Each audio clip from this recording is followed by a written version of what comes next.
Hello friends, आज हम IPC की धारा 46 देखेंगे। 46 से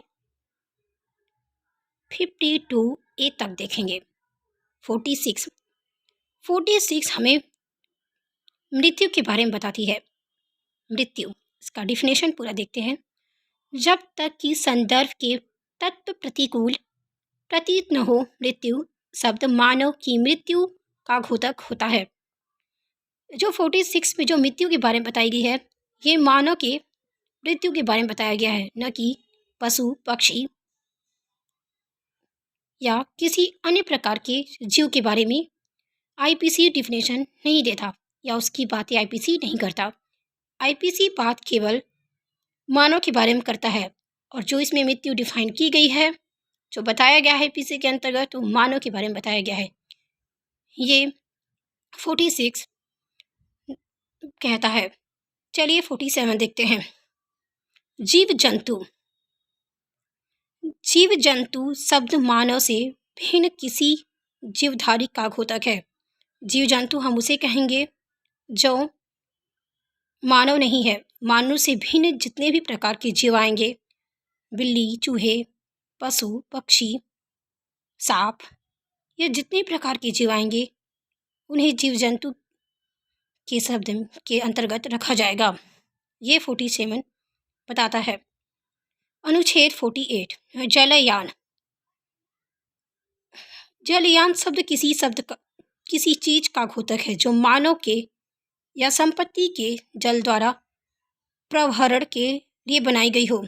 जलयान उसे कहा जाएगा जो मानव अपने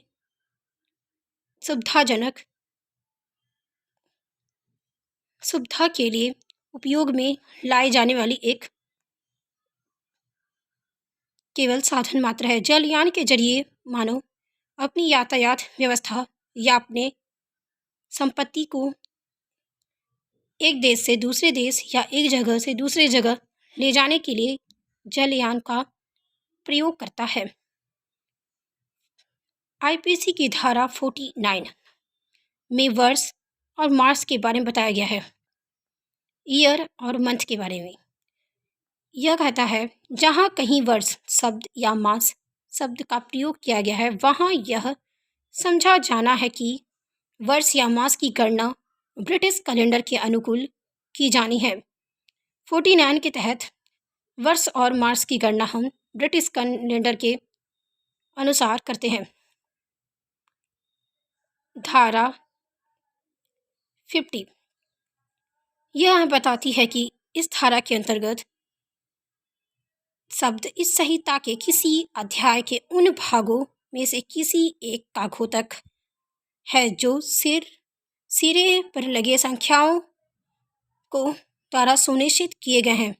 यह धारा बताती है लगातार क्रम में बैठाई गई संख्याओं का उपबंध करती है। जैसे आईपीसी के अंतर्गत जो धाराएं आती हैं वो लगातार होती हैं, 1 2 3 4 5, उसको सुनिश्चित करता है। धारा 50 धारा 51 सेक्शन 51 हमें शपथ ओथ के बारे में बताता है। शपथ के लिए विधि द्वारा प्रतिस्थापित निष्ठ प्रतिज्ञान और ऐसी कोई घोषणा जिसका किसी लोक सेवक के समक्ष किया जाना या न्यायालय में अन्यथा सबूत के प्रयोजन के लिए उपयोग किया जाना विधि द्वारा अपेक्षित या प्राधिकृत हो, शपथ के अंतर्गत आती है।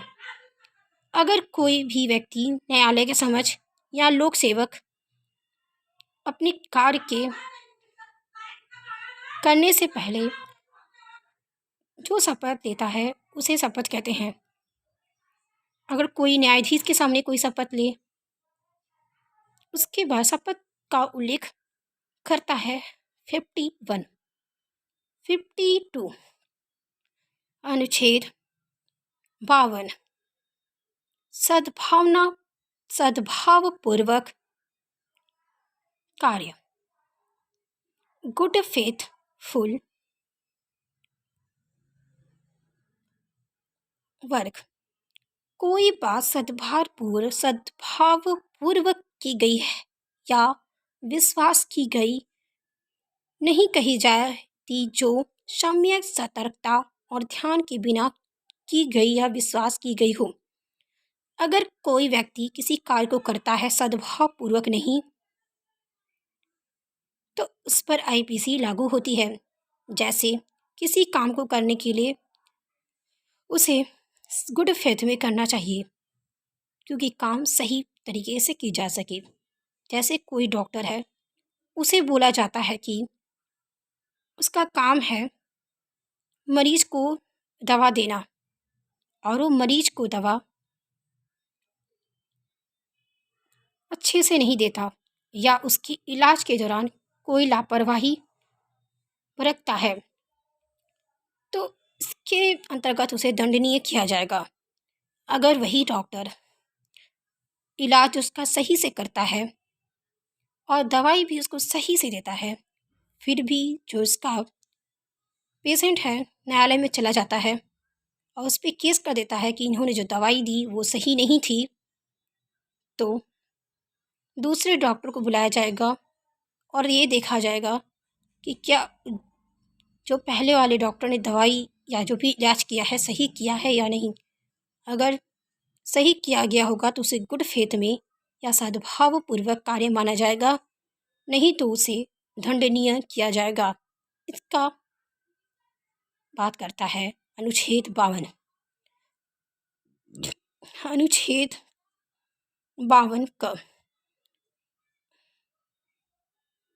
हॉरेवर सश्रय कौन आश्रय दे सकता है। धारा 157 में के सिवाय और धारा 130 वहाँ के सिवाय जहाँ की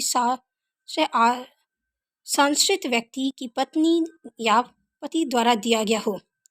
धारा 157 और धारा 130 के अंतर्गत अगर किसी की पत्नी के द्वारा अगर पति को आश्रय दिया जाता है तो उसे आश्रय नहीं माना जाएगा, उसे आश्रय के अंतर्गत माना जाएगा। क्योंकि अगर कोई भी व्यक्ति अगर अपराध करके आता है और उसकी पत्नी उसे छिपा लेती है, तो इसके अंतर्गत पत्नी को दंडित नहीं किया जाएगा। और अगर कोई और व्यक्ति उसे छिपाता है तो उस व्यक्ति को दंडनीय किया जाएगा। उसे सश्रय के प्रति अंतर्गत उसने दिया हुआ है उस पर दंड लागू होगा, सिवाय उसकी पत्नी के। चलिए देखते हैं धारा 157 में की सिवाय और धारा 130 वहाँ के सिवाय जहाँ की सश्रय संश्रित व्यक्ति की पत्नी या पति द्वारा दिया गया हो।